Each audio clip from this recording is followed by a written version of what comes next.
exciting adventure on Arglefumph Cooks. I'm going to be cooking recipe number 79 in the Nancy Drew Cookbook.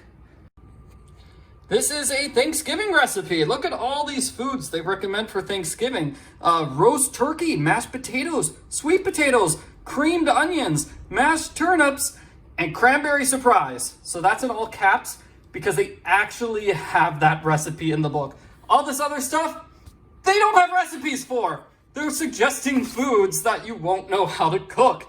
Very strange. So cranberry surprise, it requires 1 pound of fresh cranberries.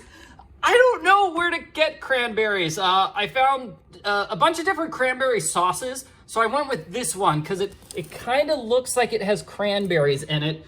And I'm noticing step number 1 is to wash and drain the cranberries and cook them in water until they burst. So you're trying to get the cranberries to explode is what I'm hearing. Oh no. And then 2 oranges. I wasn't sure if these were oranges or not. I went to the fruit section. I went past the apples and they had the bananas and the grapefruit, but I didn't really see anything that looked like oranges. These look like the closest thing to oranges. I hope those are in fact correct. So what you want to do with those oranges is you're gonna grate the orange skins. That's called zest. So you're gonna get a little orange peel in this, and then you're gonna cut the oranges into small slices like this. These are the oranges. This is the orange zest.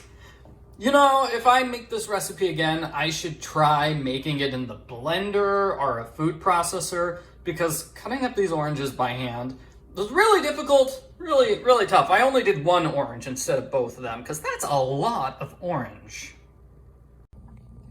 The other ingredients are 2/3 a cup of sugar, 2 things of raspberry gelatin, and 4 ounces of blanched almonds. I don't know what blanched almonds are. I just got a thing of almonds and hopefully they work.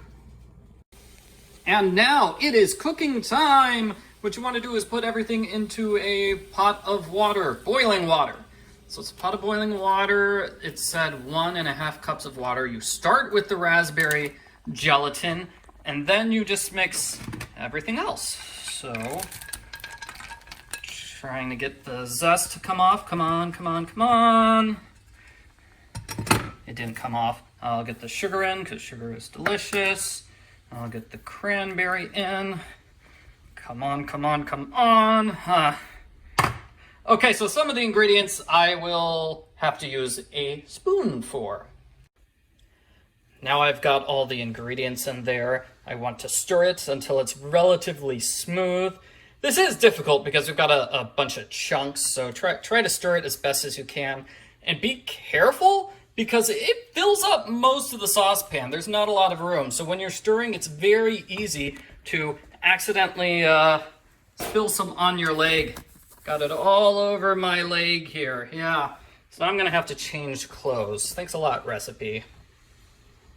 Once it's all nice and smooth, you just put it in the refrigerator. The recipe says you could put it in a gelatin mold, but I don't have one of those, so into the fridge it goes. I left it in the fridge overnight, and this is what it looks like. It's basically just raspberry cranberry jello. You can kind of see the orange pieces at the very bottom. Now let's give it a taste test. Here's what it looks like. Oh boy. Those oranges don't work. Oh man.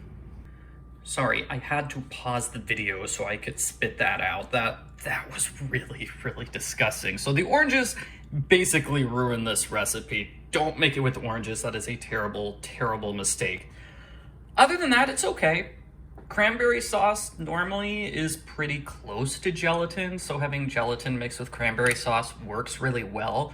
I can't really taste the raspberry gelatin. It really just tastes like a giant thing of a cranberry sauce. And if you like that, then you'll probably like this dish. Just make sure not to include the oranges. That's all I can say. Oh, and as for the almonds, they're okay. You can't really taste them. They're only there to change the texture. They don't really add much to the taste.